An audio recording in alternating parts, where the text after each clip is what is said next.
오늘 아름다운 찬양 하나님께서 기뻐 받으신 줄 믿습니다. 네, 제가 찬양을 들으면서 설교를 해야 되나? 이미 충분한 교회에 대한 이야기들이, 고백들이, 믿음의 선포들이 찬양 안에 담겨 있어서 설교를 하지 않아도 될 것 같다 이런 생각이 들었지만, 그래도 저에게 주어진 시간이 있으니까 말씀을 나누겠습니다. 오늘은 교회 설립 73주년 기념주일입니다. 하나님께서 익산 땅에 북일교회를 세우시고 또 이 땅에 세우신 교회가 무너지지 않고 여기까지 성장하도록 하나님 인도하셨습니다. 긴 세월 동안 어려움도 있었고 고통도 있었을 겁니다. 때로는 심히 무거운 마음으로 커다란 어려움 가운데 견디며 지내왔던 시간들도 있습니다.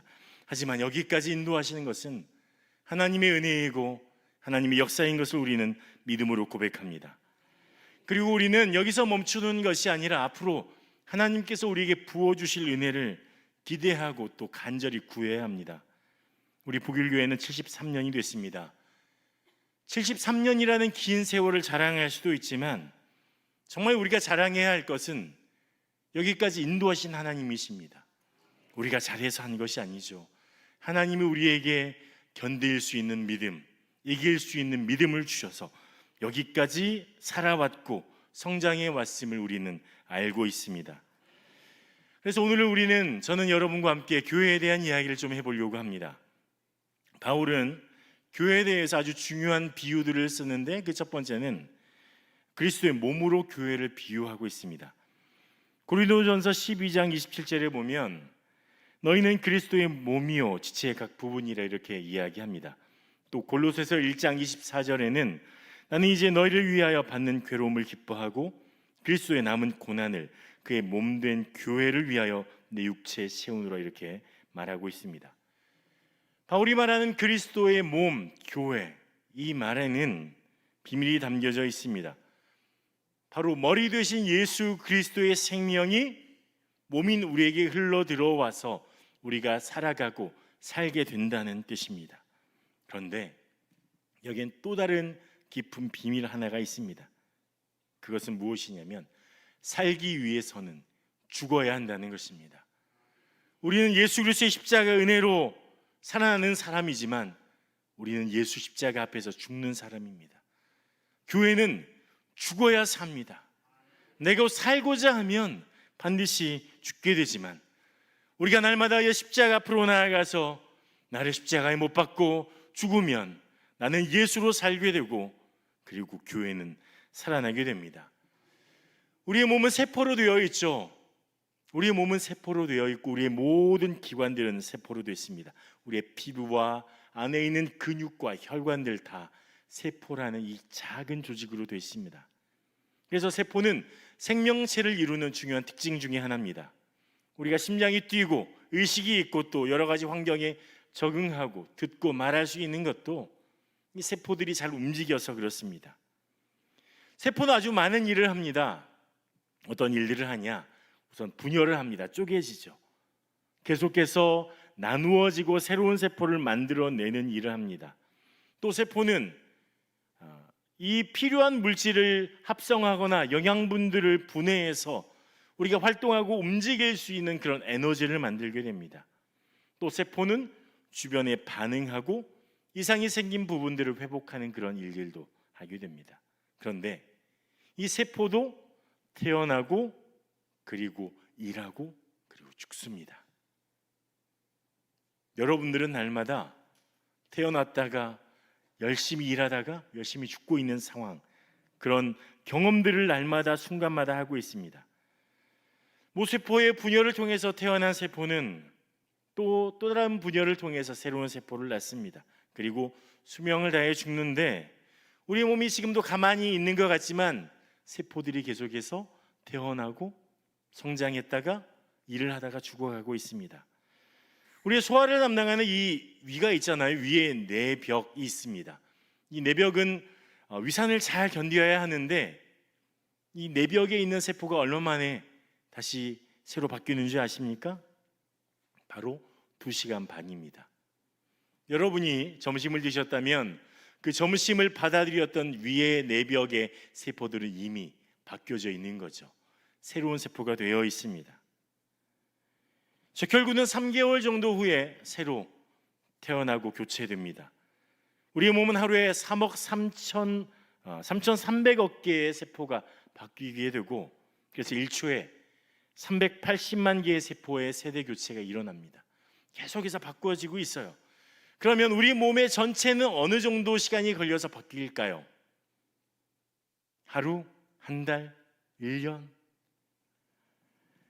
우리 몸의 전체의 세포가 바뀌는 시간은 보통 평균 80일 정도가 된다고 합니다.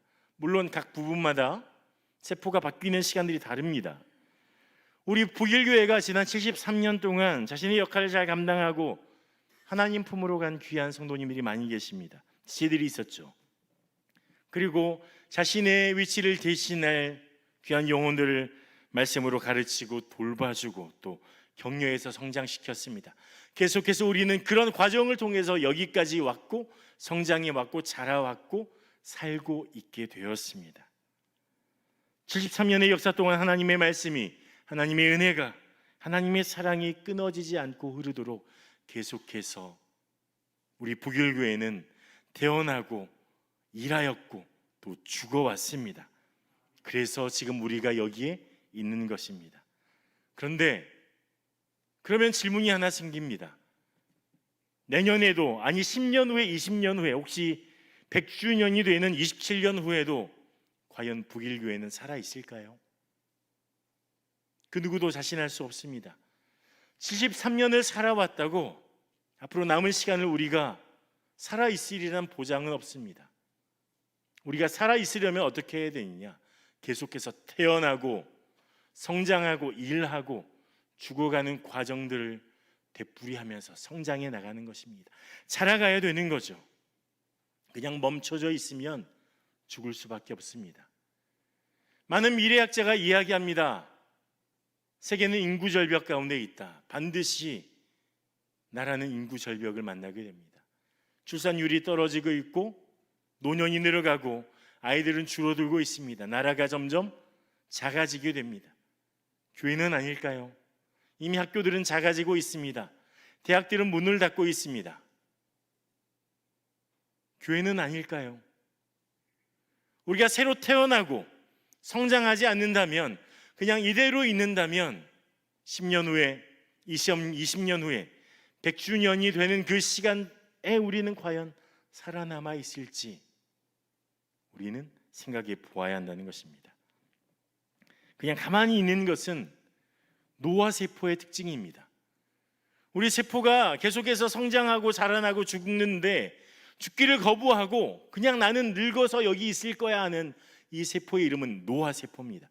첫 번째 특징이 세포 분열을 안 한다는 거예요. 더 이상 태어나지 않는 것이 노화 세포의 특징입니다. 그리고 또 다른 특징은 자기가 혼자 가만히 있으면 되는데, 세포의 특징 중에 하나가 뭐죠? 새로운 물질을 만들어내고 그것들을 보내서 에너지를 만들거나 다른 것들이 일하게 하고 연결하는 그런 과정을 하는 것이 세포의 특징 중에 하나인데, 이 노화세포는 잘못된 것들을 만들어냅니다. 그래서 유전적인 변이를 일으키거나 오류를 발생시키고 잘못된 대사를 하게 하고 염증을 일으키는 원인이 되기도 합니다. 그리고 옆에 있는 세포들이 노화세포로 바뀌게 만드는 일도 하게 되죠. 우리가 만약 여기가 좋사오니 가만히 있으면, 다음 세대가 지금 일어나고 있는데 이들을 그냥 가만히 두고 모른 채 하고 있으면 우리는 그냥 노화세포가 되는 겁니다. 죽어가는 거죠. 미래가 없는 겁니다. 우리 북일교회가 73년 동안 살아왔던 이유는 새로운 세대가 있었기 때문입니다. 여러분들이 과거에 새로운 세대였고 지금 성장하고 일하는 세대였다면, 앞으로 새로운 세대가 태어나지 않고 그들이 살아가지 않는다면 미래를 자신할 수 없습니다.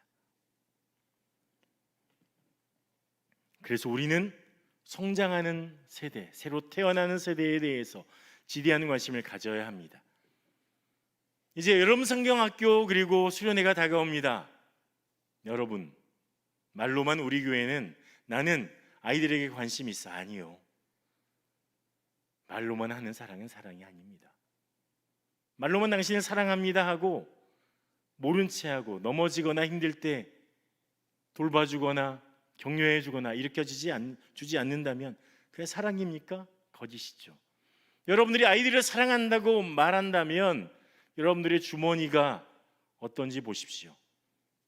여러분들이 주머니를 열어서, 지갑을 열어서 아이들에게 아이스크림 하나라도, 수박 한 덩이라도 주는 것이, 아니 아이들을 위해 끊임없이 기도하고 너 기도 제목이 뭐니? 지나가는 아이를 위해서 너 수련회 가니? 물어봐주고 기도해 주는 것이, 교육자들을 향해서 부족한 것 없으세요? 물어봐주고 제가 무엇을 도와드릴까요? 하는 것이 사랑 아닐까요? 새로 태어나는 세포가 없으면, 가만히 있으면 노화돼서 죽어가는 것이 당연한 것입니다. 하나님의 원리입니다. 여러분들에게 새로 태어나는 세대들을 향한 뜨거운 사랑이 있기를 축복합니다. 관심과 사랑과 기도와 헌신이 있기를 축복합니다. 바울은 그리스도 안에서 성장하는 것을 또한 그리스도의 교회를 건축에 비유합니다. 건축물에 비교해서 말해 주는데 오늘 본문이 그런 내용을 담고 있습니다. 바울은 그리스도의 몸인 교회가 하나님의 거하실 처소라고 말해주고 있습니다. 에베소서 2장 22절입니다. 함께 한 목소리로 읽을까요?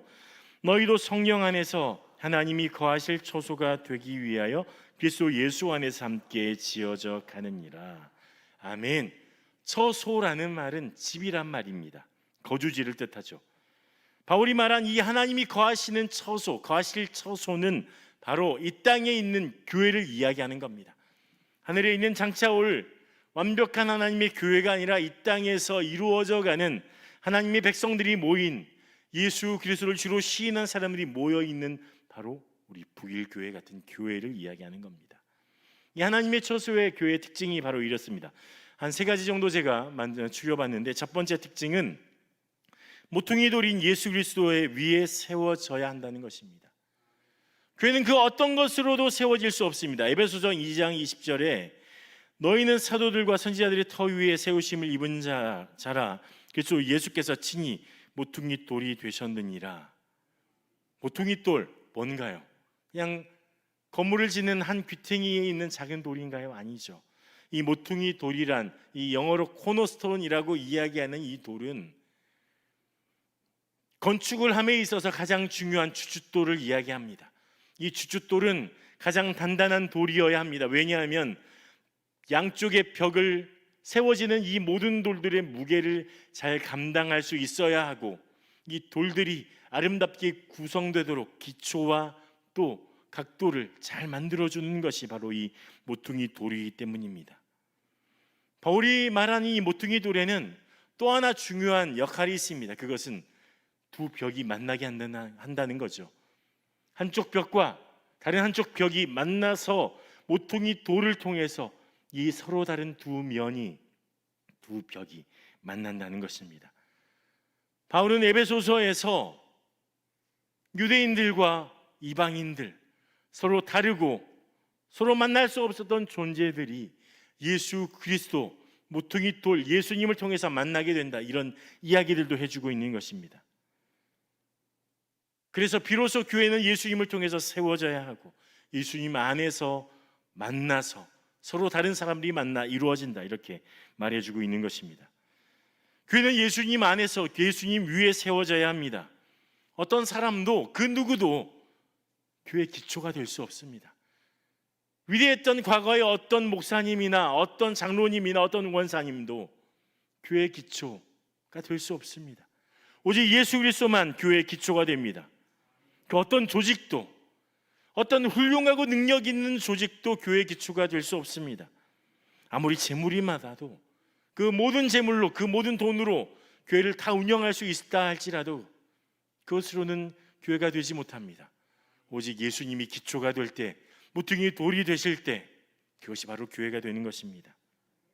그래서 우리는 예수님께 기대어 있어야 하는 것입니다. 교회의 두 번째 특징은 그리스도의 몸된 교회의 건축은 진행형이라는 것입니다. 아직 완성되지 않았어요. 계속해서 건축하고 있는 중입니다. 짓고 있습니다. 에베소서 2장 22절에 하나님이 거하실 초소가 되기 위해서 그리스도 예수 안에서 함께 지어져 가느니라 이렇게 말씀하고 있습니다. 하나님이 거하실 완전한 처소, 성전이 되는 것은 우리의 최종 목표인데 우리는 그 과정 가운데 있는 거예요. 지어져 가는 거예요. 그렇다면 이 말은 무슨 말이냐? 우리는 아직 완전한 구조물, 완전한 건축물, 완전한 하나님이 거하실 처소가 아니라는 거죠. 불완전합니다. 삐뚤삐뚤합니다. 21절에도 우리에게 성전이 되어가고라고 진행형으로 사용한 것은 우리는 아직도 여전히 성전이 되고 있는 중, 이런 말입니다. 어딘가는 돌이 채워져 있지 않은 부분도 있습니다. 어딘가는 바닥이 다듬어져 있지 않아 울퉁불퉁하기도 하죠.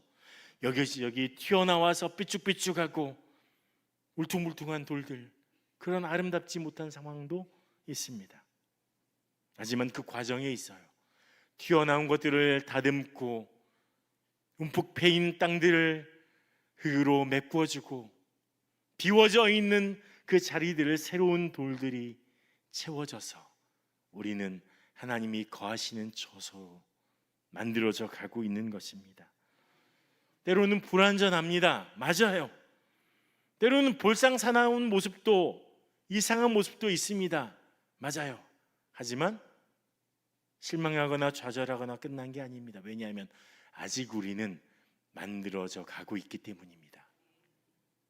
당연한 겁니다. 아직 완성되지 않았습니다.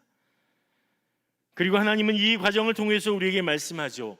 너희는 오늘보다 내일 더 아름다운 성전다워지는, 하나님이 거하실 처소다워지는 교회가 되어야 한다. 우리는 날마다 지어져 가는 하나님의 전이기 때문에, 하나님의 처소이기 때문에 오늘보다 내일 더 성장되어 있어야 합니다. 성장해 있어야 하고 더 튼튼한 건축물이 되어 있어야 합니다. 오늘보다 내일 더 예수님을 닮아 있어야 하고 오늘보다 내일 더 성령 충만해야 합니다. 오늘보다 내일 더 성령의 열매를 맺어야 합니다. 우리는 지어져 가고 있고 이 성장을 멈추어서는 안 됩니다. 그래서 우리는 서로에게 이렇게 고백할 수 있습니다. 오늘보다 내일 더 하나님의 교회다워질 수 있다. 우리 서로에게 이렇게 고백해 볼까요? 오늘보다 내일 더 교회다워지겠습니다. 함께 고백하겠습니다. 지키셔야 됩니다. 반드시 지키셔야 됩니다. 오늘 약속하셨죠? 오늘보다 내일 더 교회다워지겠다고, 오늘보다 내일 더 하나님의 처소다워지겠다고 고백하셨으니 내일은 더 성령의 충만이, 하나님의 은혜의 충만이, 사랑의 충만이 넘치는 여러분 되시길 축복합니다. 교회의 세 번째 특징은 그리스도 예수 안에서 함께 서로 연결하여 간다는 것입니다. 바울은 예수님 안에서 함께 지어져 간다고 말하고 있습니다. 21절에 건물마다 서로 연결하여라고 말하고 있습니다. 함께와 서로 연결하여라는 것은 나 혼자서는 교회로서의 역할을 감당할 수 없다. 하나님의 성전, 하나님이 거하실 처소가 될 수 없다. 그리고 우리는 함께 서로 힘을 합하여 서로 기대서 서로를 통하여 교회가 될 수 있다. 이렇게 말하고 있는 것입니다. 에베소서 2장 12절에 이렇게 말하죠. 함께 읽어보겠습니다. 에베소서 2장 15절입니다. 법조문으로 된 계명의 율법을 폐하였으니 이는 이 둘로 자기 안에서 한세 사람을 지어 화평하게 하시고, 서로 달랐던 존재들 유대인과 이방인들을 예수님이 하나로 합하게 하셨습니다. 그리고 화평케 하셨습니다. 서로 만날 수 없던 사람들이 모퉁이 돌인 예수님께 기대서 하나의 건물이 된 것입니다. 우리는 서로에게 기대면 서로 잘났다고 싸웁니다. 그리고 서로 분열을 일으키고 무너져 내릴 수밖에 없습니다. 하지만 우리의 모퉁이 돌이신 예수님께 기댈 때 우리는 비로소 예수님 안에 화평을 이루어 건물이 될 수 있습니다. 하나님이 처소가 될 수 있는 것입니다. 서로 만날 수 없었던 사람들이 이제는 예수님 안에서 만나서 하나님의 교회가 되는 것입니다. 전에는 다르다고 서로 다투었던 사람들이, 서로 비난했던 사람들이, 그런 유대인과 이방인들이 이제는 예수님 안에서 하나 될 수 있는 것입니다. 에베소서 2장 13절에 이렇게 말하죠. 이제는 전에 멀리 있던 너희가 그리스도 예수 안에서 그리스도의 피로 가까워졌느니라. 그냥 서로 등을 기대고 있는 게 아니라 서로 가까워지는 거예요. 서로 멀었던 존재들이, 서로 비난하고 서로 손가락질했던 존재들이 예수님 안에서 서로 가까워지는 겁니다. 그것이 하나님이 거하신 소수가 되어가는 방법이에요. 과정입니다. 예수님 안에서 서로 기대고 서로 의지해가며 가는 것이 하나님이 초소가 되는 방법이라는 것입니다. 우리 모두는 모양도 다르고 종류가 다른 돌들입니다. 서로 다릅니다. 맞아요. 하지만 예수님 안에 있을 때 비로소 우리는 성전이 되는 역사가 일어납니다. 전에는 나 혼자 잘난 척하는 돌이었지만 우리가 예수님 안에 있을 때, 예수님께 기댈 때 우리는 거룩한 하나님의 전이 되는 놀라운 경험을 하게 되는 겁니다. 먼저 예수님께 기대고 두 번째는 서로에게 기댈 수 있어야 합니다. 예수님의 보혈이 우리를 묶어주기 때문입니다. 우리 북일교회는 하나님의 거룩한 성전이 돼가는 중입니다. 우리 북일교회는 함께 지어져 가는 중입니다. 그래서 내 옆에 있는 이곳에 있는 우리 모두가 소중한 사람들입니다. 한 사람 한 사람이 우리 북일교회를 이루는, 하나님의 교회를 이루는 소중한 돌들이고 하나님의 거룩한 처소를 이루는 소중한 재료들입니다. 우리가 서로 기대고 맞대고 서로를 의지할 때 하나님의 거룩한 처소가 되어가는 것입니다. 성전이 되어가는 것입니다. 아직은 최선의 모습이 아닙니다. 하지만 오늘보다 내일 더 우리는 하나님의 처소다워질 것입니다. 하나님이 완성해 가실 그 모습을 우리는 기대할 수 있습니다. 더 가까워질 수 있습니다. 얼마 전에 부안에서 지진이 있었습니다. 혹시 지진을 느끼셨던 분이 있습니까? 네, 흔들거렸죠. 한국도 더 이상 지진의 이 위협에 안전하지 않습니다. 그래서 지진에 대해서 경각심이 일어나고 내진 설계가 무엇인지에 대해서 관심을 갖게 되었습니다. 땅이 흔들릴 때 이 흔들리는 이 흔들림을 견딜 수 있도록 하는 것이 내진 설계입니다. 이 내진 설계의 첫 번째는 건물을 튼튼하게 짓는 것이죠. 제가 광주에서 왔는데 광주에 작년에 커다란 일이 2개 있었습니다. 아파트가 무너졌습니다. 그렇죠. 잘 짓던 아파트가 부실 공사를 해서 무너져 내려서 또 철거를 하다 무너져 내려서 사람들이 다쳤습니다. 죽기도 했죠. 땅이 흔들릴 때 견뎌낼 수 있으려면 건물을 든든하고 단단하게 지어야 합니다. 이게 첫 번째예요. 하지만 이것만으로는 부족합니다. 내진 설계라는 것은 이 흔들림 속에서도 건물이 유연하게 대처할 수 있도록 하는 것이 내진 설계죠. 지난주에 광고를 들으셔서 아시겠지만 제가 한 주 동안 휴가를 다녀왔습니다. 휴가 기간 동안 대만에 있는 수도 타이페이에 다녀왔는데 이 대만 수도 타이페이에 아주 중요하고 랜드마크인 건물이 하나 있습니다. 바로 타이페이 101 빌딩이란 건물입니다. 이 101 빌딩은 높이 508m의 빌딩입니다. 대만이 자주 지진이 일어나는 나라죠. 지난 4월에도 대만의 화린 지역에서 진도 7.4의 강진이 발생했습니다. 그래서 최소 9명이 사망하고 1000명 이상이 다치는 그런 커다란 지진이 일어났었습니다. 그런데 이 빌딩은 이 지진 속에서도 끄떡이 없었습니다. 왜냐하면 건물 옆에 있는 이 공이 하나 보이죠? 저게 철로 이루어진 구입니다. 101 빌딩 101층으로 된 이 빌딩의 87층과 92층 사이에는 댐퍼 보이라는 660톤의 철구가 있습니다. 바로 저거예요. 강한 바람이나 지진으로 이 건물이 흔들릴 때 이 댐퍼 보이 660톤의 이 구가 건물이 움직이는 방향 반대쪽으로 움직여서 균형을 잡아줍니다.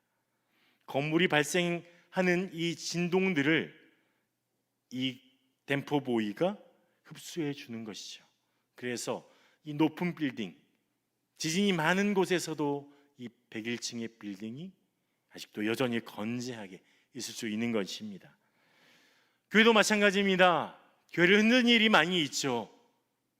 교회를 뒤흔들고 무너뜨리려고 하는 일이 언제나 일어날 수 있습니다. 하지만 우리의 중심에 예수님이 있다면, 예수님을 붙들고 있다면, 모퉁이 돌이신 예수님을 붙잡고 있다면, 아무리 큰 지진과 같은 일이 일어난다 할지라도 넉넉히 이겨낼 수 있음을 믿으시기 바랍니다. 우리는 예수 그리스도 그 이름으로 지탱해 갑니다. 예수님을 붙들고 있어야 합니다. 사람이 아니에요. 사람의 지혜와 능력이 아니라 예수님을 붙들 때 교회는 어떤 지진에도 어떤 흔들림에도 건강하게 넉넉하게 서갈 수 있음을 우리는 깨달아야 하는 것입니다. 그리고 그냥 서 있을 뿐만 아니라 오늘이 아닌 내일이 더 아름다워지는 하나님의 처소, 하나님의 교회가 되어야 할 줄 믿습니다. 하나님은 우리 북일교회의 내일을 기대하고 계십니다. 믿으시죠? 우리는 내일 더 나아질 것입니다. 내일 더 아름다워질 것이고 내일 더 우리의 믿음은 성장해 갈 것입니다. 하나님이 그렇게 역사하실 것입니다. 그러기 위해서는 우리 한 사람 한 사람이 더 큰 믿음으로 하나님 앞에 나아가야 할 줄 믿습니다.